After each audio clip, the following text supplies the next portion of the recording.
Thank you. I will present CCTV, and I will also kind of present a little bit of the kind of history of CCTV. Not long after 9/11, we were confronted with a dilemma, and the dilemma was whether we should participate in a competition for the reconstruction of Ground Zero, or whether we should participate in a competition for the new headquarters of Central China Television. We actually chose for the Chinese project, and the reason was we knew very well what we were doing.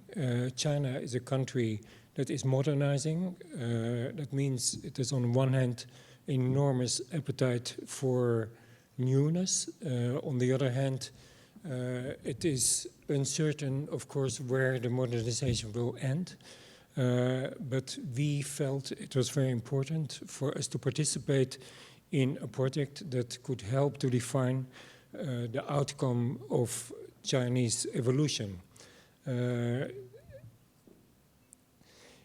The site of CCTV was not, as you very often hear, a very nice kind of Beijing neighborhood. It was, on the contrary, a kind of redundant factory. You see it here.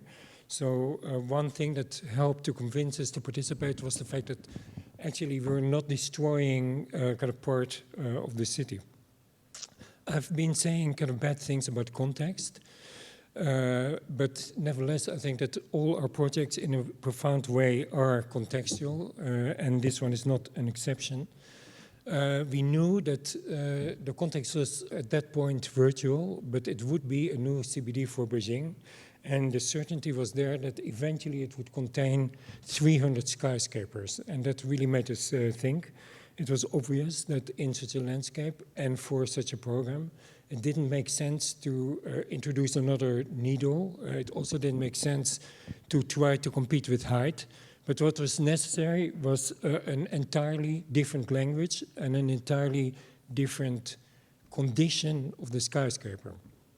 And so therefore, you see here the project we showed to the jury, essentially a loop.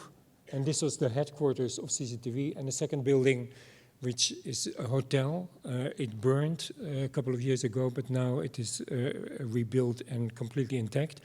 And the ground floor of this building has a number of kind of public facilities for CCTV as well. So this is the jury project that we presented, and it was very different, and somehow it inspired almost immediately kind of genuine enthusiasm and interest on the part of the Chinese and on the part of the client. There was a very important lady who was a former TV speaker, but who then studied international law at Oxford, who helped us navigate through the entire intricacies of the entire project. Of course, this is not a kind of project in the English language. It is in a fundamental way a project between many different cultures, but essentially an encounter between Europe and China. So in that sense, translation was a crucial part of the entire project, and therefore a continuous navigation was necessary. She explained to me that kind of Chinese leaders would probably not understand if they were confronted with a massive plaster model that you could actually use it. And so she recommended to me that I quickly kind of build another model in Beijing that looked as if you could actually inhabit it. So that is what happened. Beijing is a kind of wonderful city in terms of how fast you can do things and how you can improvise, and how, without any effort, you seemingly can mobilize enormous numbers of people to kind of help you construct a new thing. So there it is, the kind of model for the Chinese leaders that I then put on the back of a pickup truck and kind of showed to a number of them in their holiday homes. You see that the project is basically two buildings. This building fits almost in this void, but you also see that there's a kind of green ground. And that is for me one of the most crucial parts of CCTV, namely that the entire ground is green, and that it is not a building that consumes space in the city, but it is actually a building that generates space in the city. Not only is this kind of plinth in its entirety a kind of garden, but also the spaces in between, and next to it is a kind of big park. So CCTV is a kind of rare skyscraper that actually returns to the city an enormous amount of genuine and new public space. You can recognize probably a pattern. This is a translation of Piranesi's plan for Rome, or of Rome, but translated in green and in vegetation. CCTV is a kind of building almost without any repetition, therefore very complex. There's a plinth, I will kind of show it later. Then there are two towers, each dedicated to different activities. This one is broadcasting. This one is offices and script writing and filmmaking. And then there's an L for the management of the entire company. But it's really a building, as I said, without repetition, but also a building that has a number of very specific organs. The ground floor is in its entirety a studio complex of more than 12 studios, where many of CCTV's films and movies and TV programs are fabricated in-house. Here you see the specificity of the kind of broadcasting. Here you see the kind of management floor. And what is perhaps the most important contribution that we kind of made already in the competition phase, and which is executed and which will kind of soon open. There is a single loop that goes in the basement and confronts and allows Chinese public to look at the process of TV making, then to go up, then have a kind of public level here where they are enjoying a view, and where they go down in a single movement.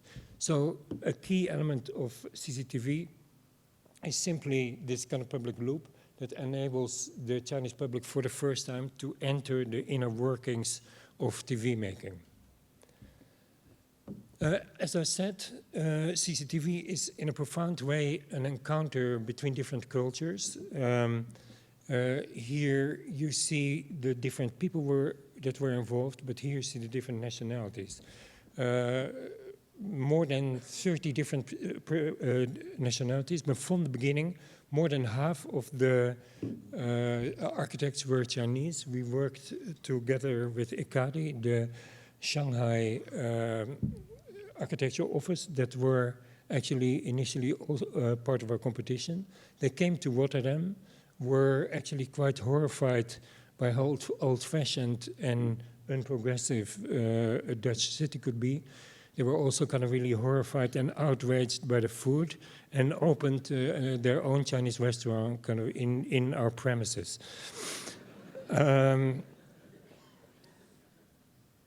The beautiful thing is, of course, that kind of spontaneity could actually happen. We were although I know China, and although I had with my Harvard students kind of since 10 years kind of looked at what China, where China actually was going and what China had to offer, we were naive in the sense that the approval process was incredibly meticulous and incredibly thorough, and that the fact that we were working for a semi-state organization did in no way help us. And I'm not going to tell you the entire litany of issues that were kind of raised with the green people, the traffic people, and all the other services, but I will just give you as an example an ingenious way in which the Chinese dealt with the kind of issue of code compliance of the structure. Here you see all the kind of different issues, and only on 2 of these issues were we compliant. And we, in this case, is the architects Ormei, but our structural partner or engineering partner over Arab and partners. In this case, Cecil Balmond, Chris Carroll, and Rory McGowan. We worked extremely intimately. The great thing, we had been working for at least a decade. And what the Chinese proposed is that we would meet kind of regularly and informally with a group of 150 of the most senior Chinese engineers, the most senior Chinese thinkers about structure, and would try to convince them of kind of the logic and the plausibility of our structure. The skepticism was extremely high, and the rigor was also extremely high. Basically, a Marxist engineer wants loads to go directly to the ground, and what we kind of proposed was, in a certain way, anathema to them, something which seemed in their eyes extremely frivolous. But somehow they forced Arab and us in a greater and greater knowledge of the building, so that in the end we knew of every single element, how it would behave under pressure, how it would fail, what kinds of earthquake it would withstand. And basically, kind of without certain computer programs, but without more than anything, the sheer computer power of Arab, a building like this could never have happened. The engineering actually is an important part of the architecture. What you see here is the diagrid in its pure form. Here, the stresses that the shape imposes on the diagrid. And then the most important decision, I think, taken in the course of the project in general is that we would not necessarily reinforce the points of stress, but simply double the points of stress, so that what looks to some extent as a kind of arbitrary drawing on the building is in fact a very precise diagram of the stresses and a very efficient way of dealing with the stresses over the entire surface of the building. As I said, the amount of knowledge generated for this building is kind of genuinely exceptional. In the end of more than 3,000 elements we knew, and we had kind of graphic representation of their behavior under almost any condition. We knew exactly what would fail, whether it was redundant, and what, in the end, that the building would be strong enough to withstand a kind of 1,000-year earthquake. A beautiful model kind of made for a shaking table test, where the structure was represented, where the steel was represented in copper.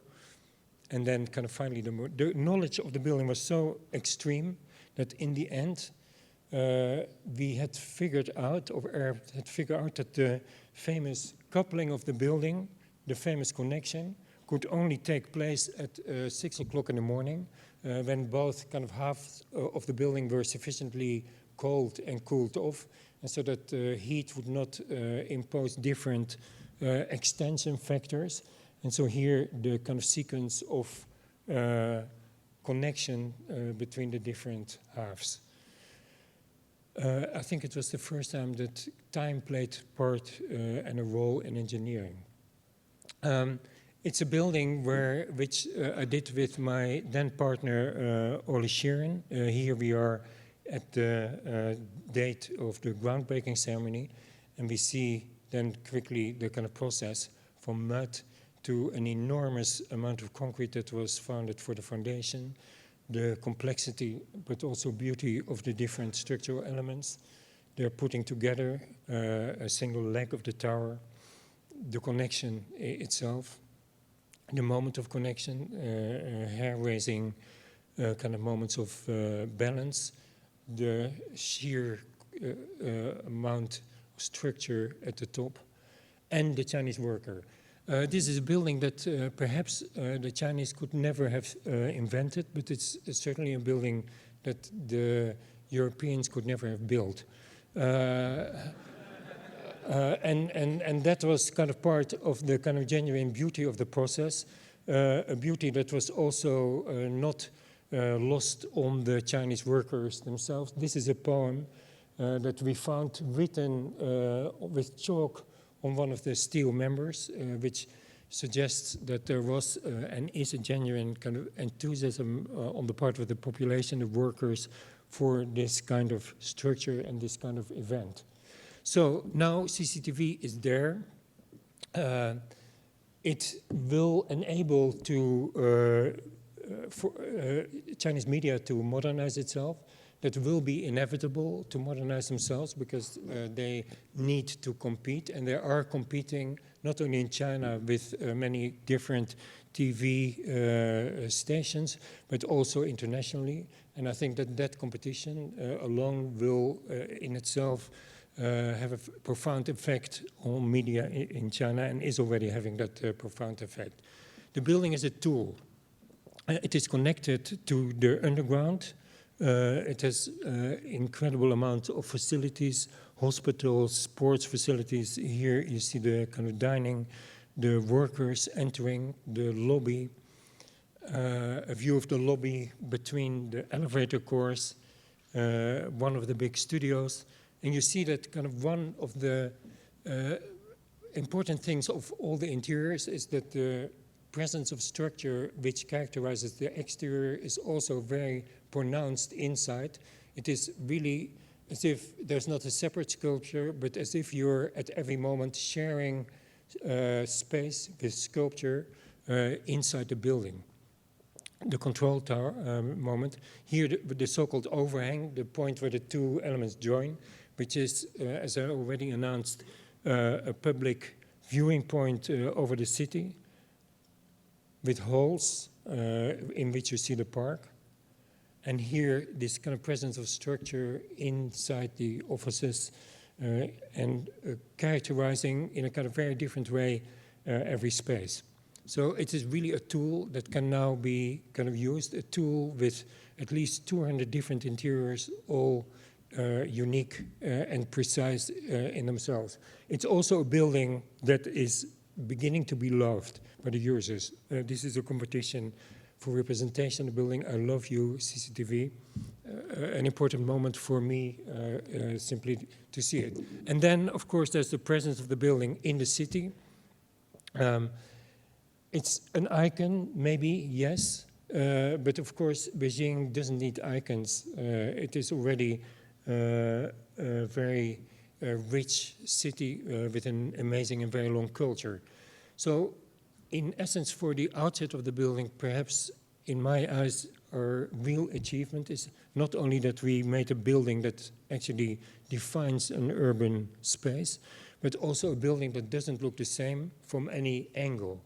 In a country that is really dedicated to stability, it is a building with multiple identities, and each movement in the city kind of creates a completely new and different CCTV.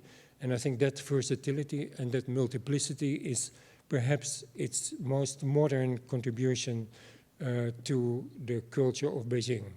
So this is the obvious view, and actually I hate the obvious view. I like the kind of much more eccentric views of CCTV. Sometimes it's an I, sometimes it's a Z, sometimes it's an O, and all those conditions are simply triggered by movement through the city.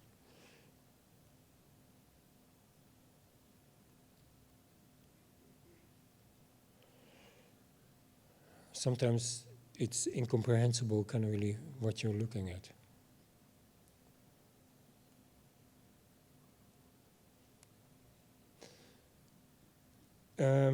As I said, I have been skeptical about context, but here you see that the building, partly because it's not strictly orthogonal, I think, but has some diagonals, actually connects different parts of the city. It's not a solitary entity, but it is a kind of building that connects and that associates itself very easily with other elements in the city. Whether they're rich or poor, old or new, or modern, or slums. And I think that ability and capacity to connect is perhaps one of the strongest elements of the building. Here you see it in the skyline. It's not about height, but it's about something entirely different, and it's also partly about Chineseness. Here, this is a movie we're seeing now that has been made by CCTV and which kind of represents CCTV's own view and vision of the project.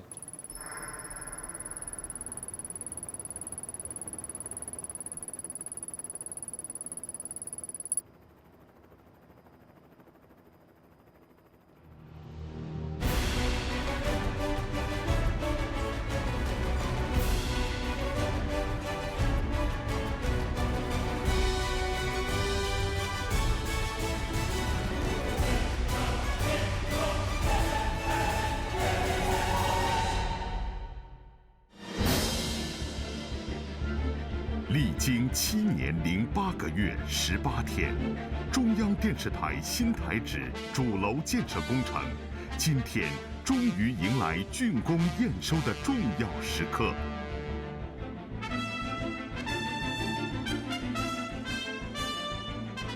如果从2002年4月设计招标算起，央视新台址主楼从孕育到竣工，则整整经历了10年。10年，一座伟大的建筑在这里诞生。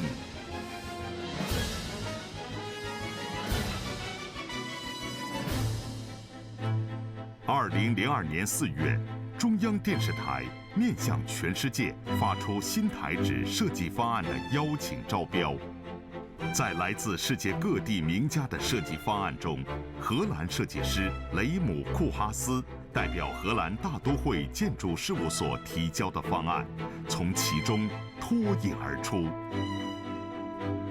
这个设计的亮点在于颠覆了人们的视觉习惯，用全新的建筑语汇，传递出国家电视台独特的文化气质。央视新大楼尚在设计阶段，就引发了全球范围的关注与热议。它呈现了超越、更超越的胆识，释放出前进再前进的激情，而这正契合了中国第一媒体的引领地位，以及它走向世界的雄心。这座超乎人们想象的宏伟建筑，看上去是一个复杂的几何体，但实际上是由编波、技术、行政等各大区域组成的闭合环形建筑。它不仅具备极高的审美价值，同时还满足了电视媒体特殊的功能需求。这是一个对地球引力发起挑战的建筑。正因为如此，它的安全性又成为人们关注的焦点。2003年，大都会建筑事务所与中国的合作方上海华东建筑设计院开始了进一步的深化设计。他们进行了各种各样的实验和分析测算，其中最重要的就是大楼的抗震性能实验。测试结果表明，中央电视台新台址主楼的抗震设防烈度为8.49度，超过了北京市建筑设计的抗震标准。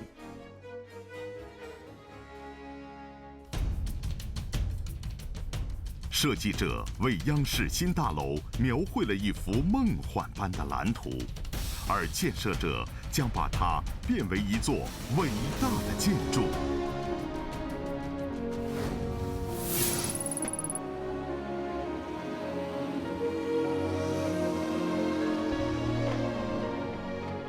中央电视台新台址主楼建筑面积约为47.5万平方米，地下3层，地上52层，高度达234米，是国内最大的钢结构单体建筑。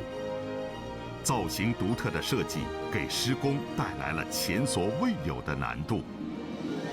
主楼悬臂结构是设计的亮点，但没有现成的施工规范可循，成为施工中最大的难点。面对种种困难，建设者们通过技术创新和精细实施，将难点转化为亮点，创造了多项建筑施工技术的记录。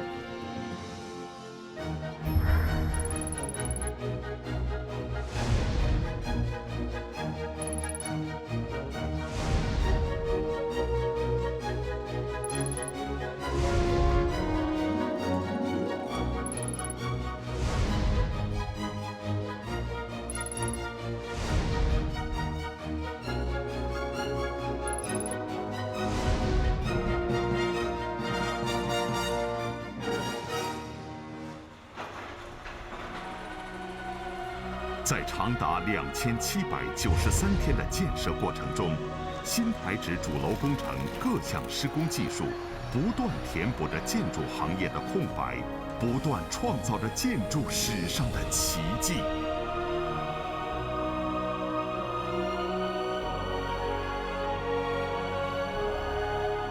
自2008年主体工程完成后，央视新大楼就成为最吸引人们眼球的建筑，也成为了新北京的标志。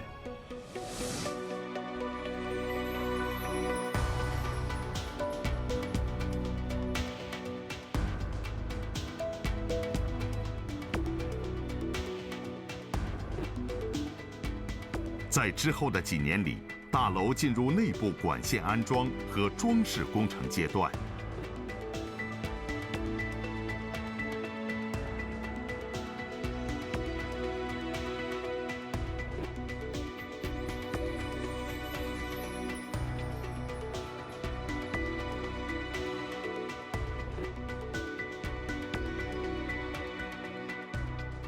安装调试具有世界最先进水平的电视制作播出设备，更是紧张而复杂。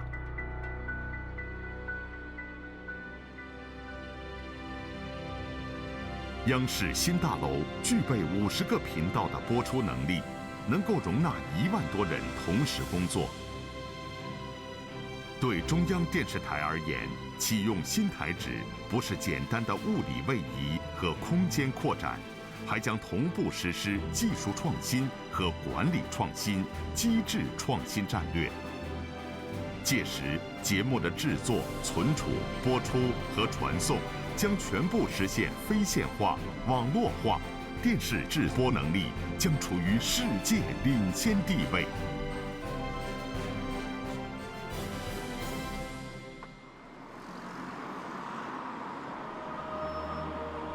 全新的央视总部大楼，沉稳中充满动感，安然中闪烁灵性。